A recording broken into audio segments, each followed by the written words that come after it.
Boa tarde, pessoal. Então vamos lá, mais um vídeo, o último vídeo aí da nossa saga do Bob Voma, né? Então um total de 15 vídeos para conseguir resumir esse livro de aproximadamente aí 400 páginas. Espero que vocês tenham gostado bastante aí do resumo. E a gente vai falar aqui de duas coisas importantes aí no nosso operacional, tá? Mas antes disso, não esqueça de dar um likezinho aí. Vamos aproveitar aí, compartilhar com o pessoal, para o pessoal assistir a playlist completa agora, tá? Que a partir desse vídeo aí vai ficar à disposição de todo mundo. Então vamos lá, pessoal. Então, os dois pontos importantes que a gente tem para falar é o tamanho do trade, tá? Então, como que a gente vai ajustar o tamanho do nosso trade, o tamanho da nossa operação, para que a gente tenha um risco controlável e que a gente não venha a quebrar ou zerar a conta com tanta facilidade, tá?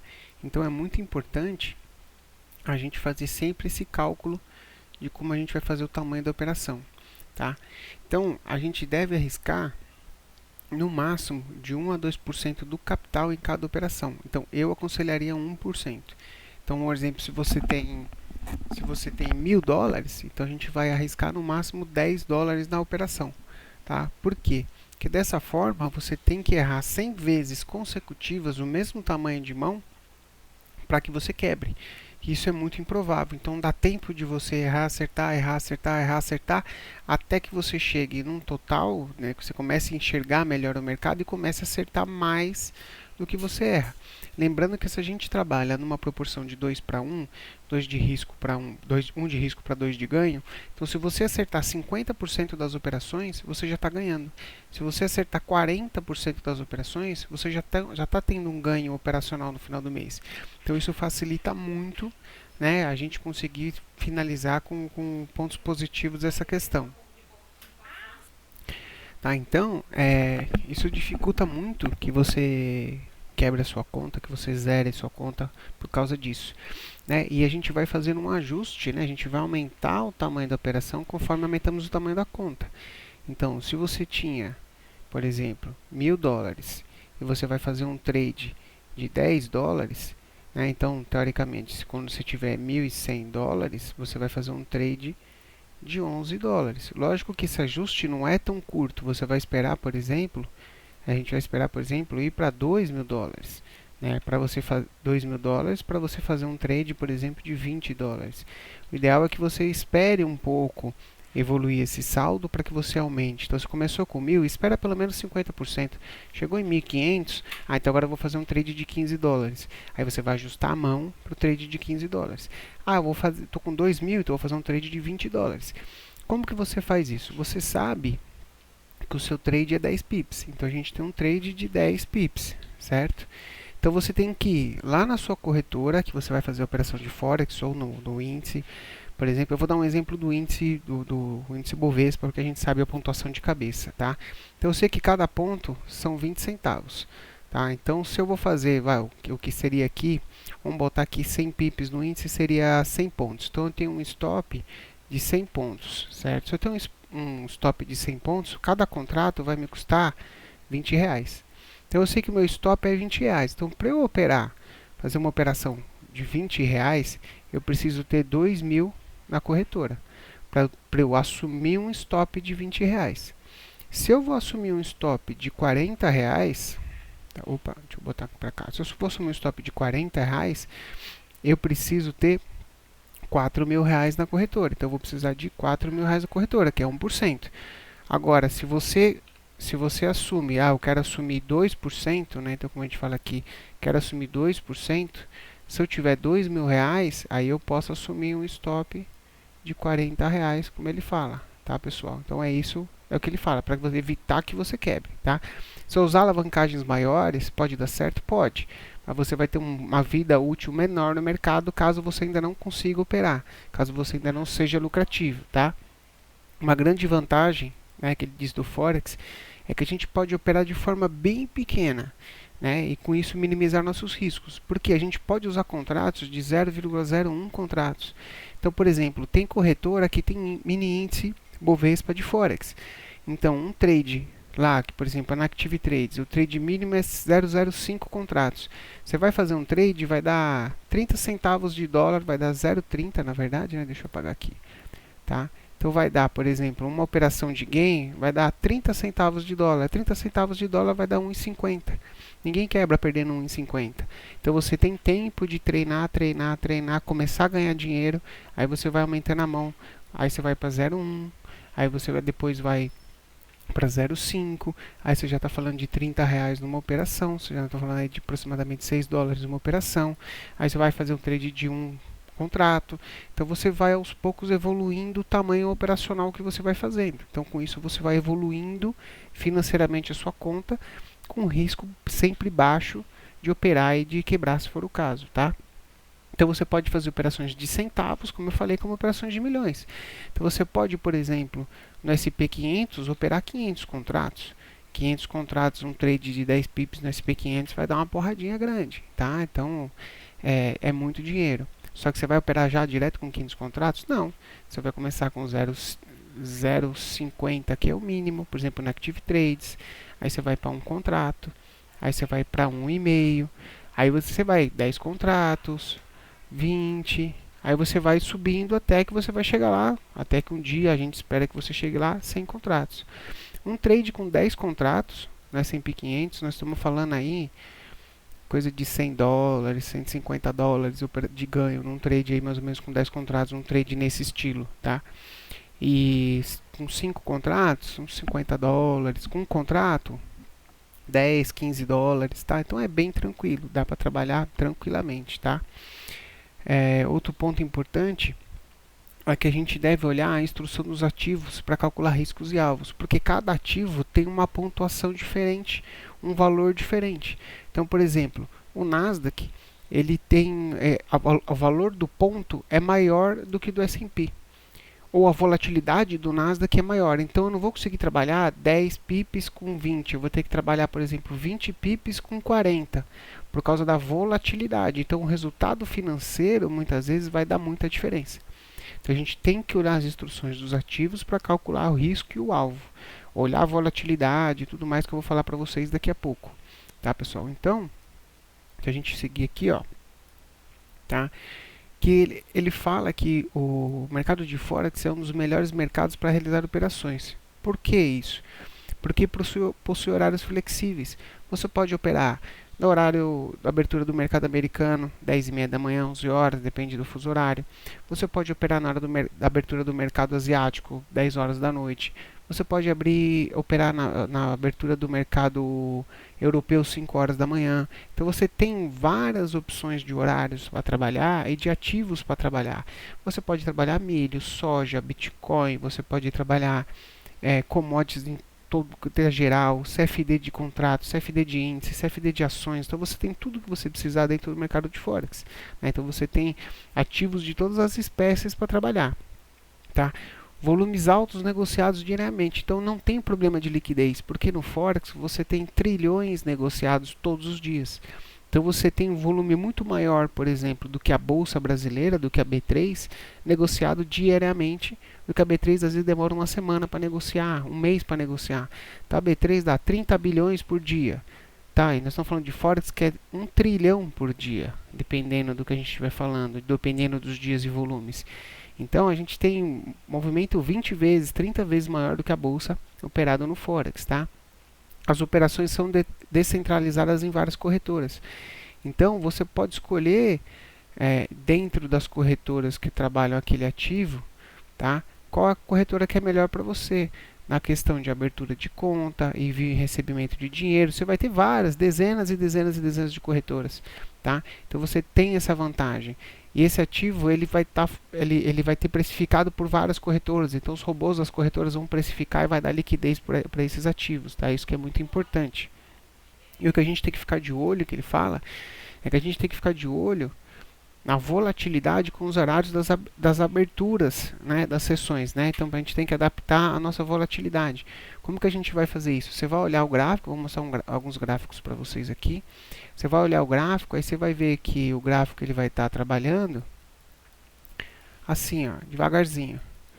Aí quando chega num determinado momento, um tempo, ele começa um movimento mais forte, que é a abertura da volatilidade. Então é isso que a gente tem que ficar de olho. como a gente vai se adaptar à volatilidade dos ativos, a questão do stop, do gain, do horário que a gente vai operar, do horário que esse ativo vai abrir a volatilidade ou não. Então isso que a gente vai ter que ficar de olho antes de começar a operar um ativo específico que você for querer estar operando. Então tem que olhar essa questão da volatilidade, tá? Então a gente tem que olhar primeiro a volatilidade padrão dos ativos. Como que você vai fazer isso? Você vai voltar vários dias e vai falar, ó, todo dia esse ativo, quando dá 6 horas da tarde, ele começa a abrir volatilidade. Até às 7 ele tem volatilidade, tá? Ele começa a abrir volatilidade. Antes disso, barrinhas pequenas sem muito significado, tá? Então a gente vai conseguir olhar isso várias vezes, tá?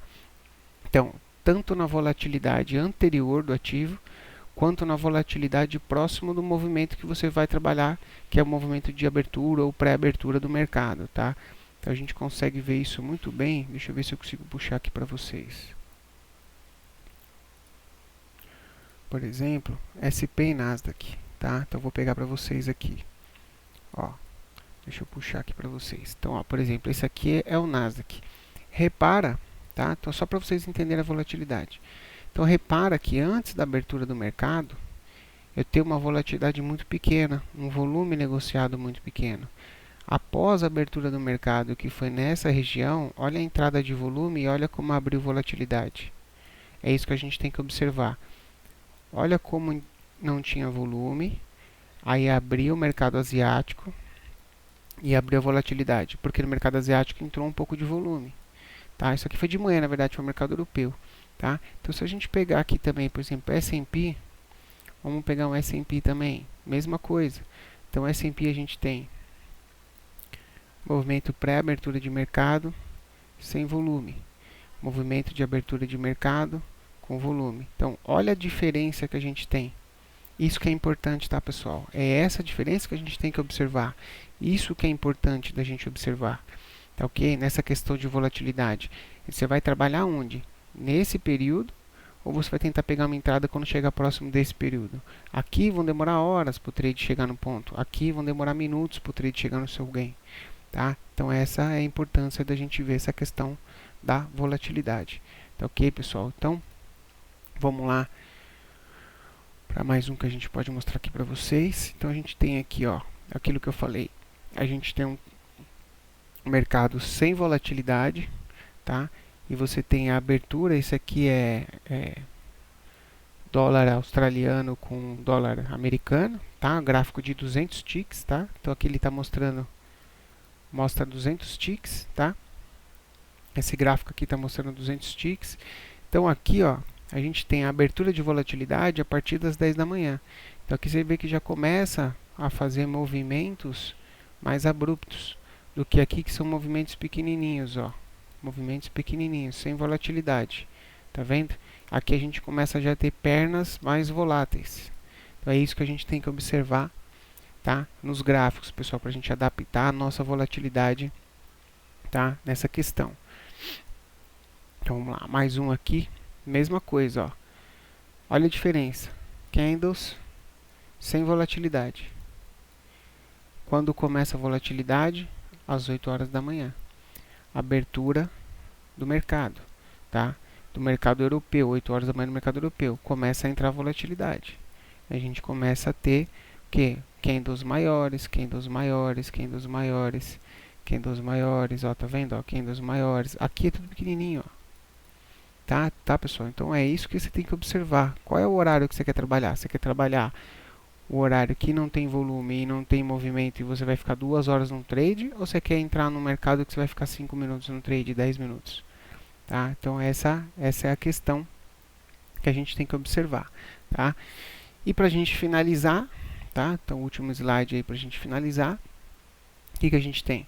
Em gráficos de baixa volatilidade, devemos fazer um backtest e verificar o tamanho das nossas operações. Então, se você entra num ativo que normalmente a pernadinha dele é curta, tá? Ele fica fazendo movimentos curtos, eu vou olhar. Se eu entrar com 20 pips, esse movimento normalmente dá certo? Não, esse gráfico é muito estreitinho, então eu tenho que trabalhar com 15 pips. Então, eu vou trabalhar com stop de 7 e alvo de 15, por exemplo. Ah, não, mas eu estou olhando um gráfico que ele é assim, ó. Então ele aqui, 20 pips, se eu comprar esse fundo, 20 pips é aqui. Bom, será que isso aqui eu não consigo trabalhar com um stop de 15 e alvo de 30? Então isso você vai ter que fazer um backtest e avaliar o tamanho das operações, tá? Muitas vezes a gente vai ter que diminuir o risco ou até aumentar para se adaptar ao risco-ganho. Então muitas vezes a gente vai fazer, por exemplo, 15/30, muitas vezes a gente vai fazer 7/15. Isso vai depender do ativo que a gente vai estar operando.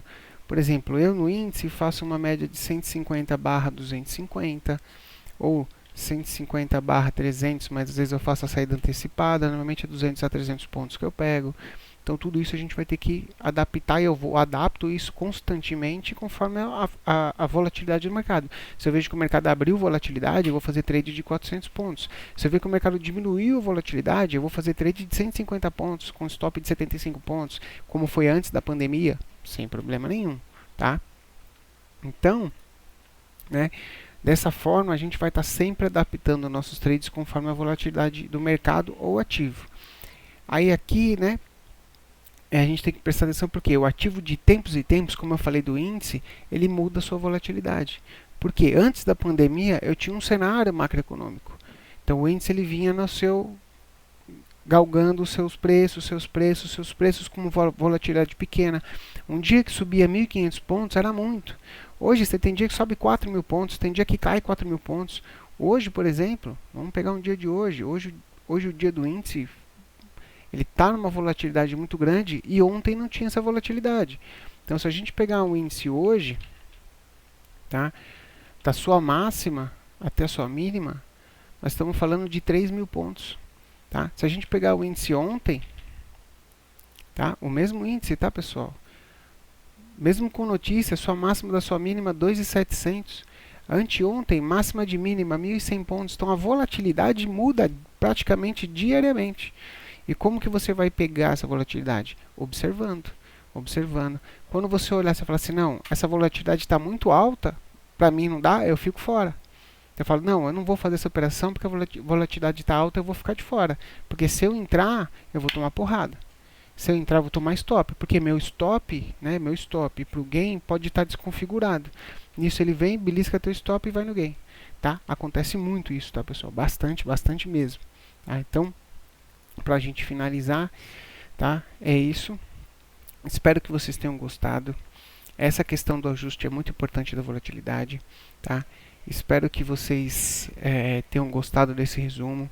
Desculpa a demora para terminar, mas é que o livro é muito comprido, muito pesado, então eu tive que tentar resumir o máximo possível, porque senão a gente vai ficar aqui meses. Por exemplo, tá? Vou dar um exemplo para vocês. Essa parte aqui de avaliação e gestão, tá? Ele manda para a gente, ele tem no livro aproximadamente uns 150 gráficos, mostrando passo a passo o que ele leu em cada gráfico desse. Tá? Então não tem como eu botar 150 gráficos aqui, eu pus só uma amostra para vocês, essa parte do recapitulando. Tá? Então é só para vocês entenderem como é o formato da leitura. Comprem o livro, leiam o livro, tem muito mais detalhe no livro do que eu passei aqui, tem muito mais coisa no livro do que eu passei aqui. Eu passei aqui foi só um apanhado das ideias dele. Tá ok, pessoal? Obrigado a todos.